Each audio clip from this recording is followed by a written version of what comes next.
ঢাকা থেকে রাজশাহীগামী চলন্ত বাসে ডাকাতি ও নারী যাত্রীদের শ্লীলতাহানির ঘটনায় 3 জনকে গ্রেপ্তার করেছে পুলিশ। শনিবার সকালে টাঙ্গাইলের পুলিশ সুপার মিজানুর রহমান এক প্রেস ব্রিফিংয়ে এ তথ্য জানান। পাশাপাশি এই ঘটনায় মির্জাপুরের ডিউটি অফিসার আতিকুজ্জামানকে বরখাস্ত করা হয়েছে। ধুলো, ময়লা ও ক্ষতিকর ধূলিকণা থেকে নিমিষেই মুক্তি দেয় চৌধুরী এয়ার পিউরিফায়ার। এর শক্তিশালী সাকশন ঘরের কোনায় কোনায় লুকিয়ে থাকা সকল ধুলা টেনে ফিল্টার করে এবং বের করে আনে নির্মল ও স্বাস্থ্যকর হাওয়া।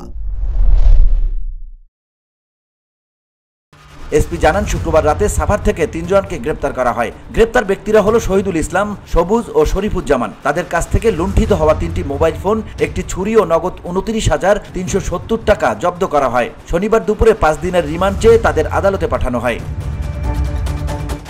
গেল সোমবার রাতে ঢাকা থেকে রাজশাহীর উদ্দেশ্যে ছেড়ে আসা একটি বাসে ডাকাতির ঘটনা ঘটে। সে ঘটনায় শুক্রবার সকালে মির্জাপুর থানায় মামলা করেন বাসে থাকা এক যাত্রী। ডাকাতির ঘটনায় শুরুতে বাসের সুপারভাইজার, চালক ও চালকের সহকারীকে আটক করা হলেও তাদের জামিন দেয় আদালত।